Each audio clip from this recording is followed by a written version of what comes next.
Welcome to another episode of GeekOutdoors.com. So the 9th District is a Taiwanese comedy/horror/action film that is a combination of Men in Black and Ghostbusters. And so our story centers around this character named Chen, who is a police officer, and ever since he was a boy, he could see ghosts. And so you've probably heard of this before.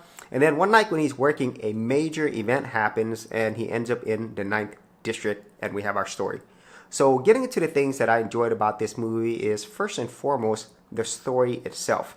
I think the writers and the directors did a great job in showing you this world of humans and ghosts and how the 9th District tries to balance those two things. So that's where you have your Men in Black part, where humans are oblivious to this whole other world, and these ghosts, they're living their own world in this existing world. So that was really cool. I enjoyed that a lot.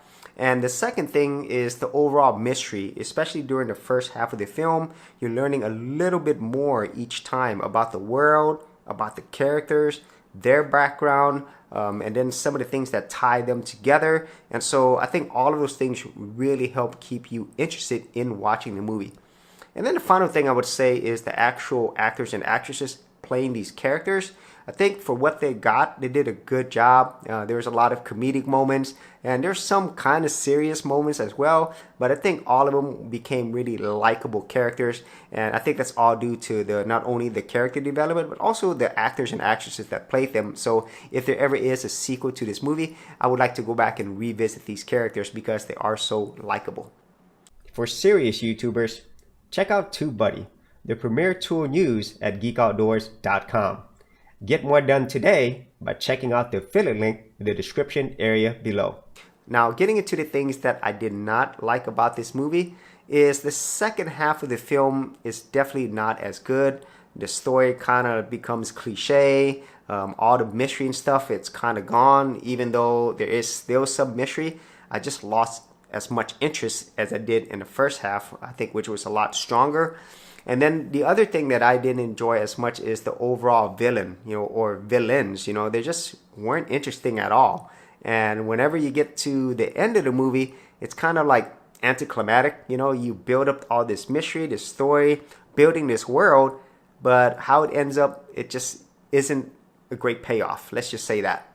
And then the final thing I would say is the whole ghost. Even though the beginning of the movie to the half, they are really interesting because you're learning about their ghost world and the ghosts themselves. But by the end of the movie, or midway to the end of the movie, they're kind of like just there. And they really don't develop into anything else. And so you might as well just consider them as humans. And so that kind of took away this whole world building that was established and all the cool stuff and mystery that surrounds that. And so that is my review on the 9th District. I think it is an enjoyable comedy movie with some horror elements. And if you are the type of person who does like Men in Black or Ghostbusters, then I think you will enjoy this movie. And if you do watch this movie, make sure that you watch the whole thing through, especially after the credits, because there's some good stuff there as well. So if you did watch the 9th District and you had any of your own thoughts, be sure to leave that in the comments area below. And if you want to see any other international movies that I've seen and other reviews that I've done on them, I do have a playlist. I'll leave that in the description as well. So as always, if you did get value out of these videos, be sure to share, like, and subscribe. Hey geeks, if you are a creative geek like me and you wanted to learn how to create content on YouTube and other places on the internet, then check out my Go Content Creators group, where you get access to additional videos and content for all the creative geeks out there. And the best part of it is, all of this is free. Simply head over to the link below, check out my page, and sign up for my Go Content Creators group. Thanks for watching, and I'll see you on the other side.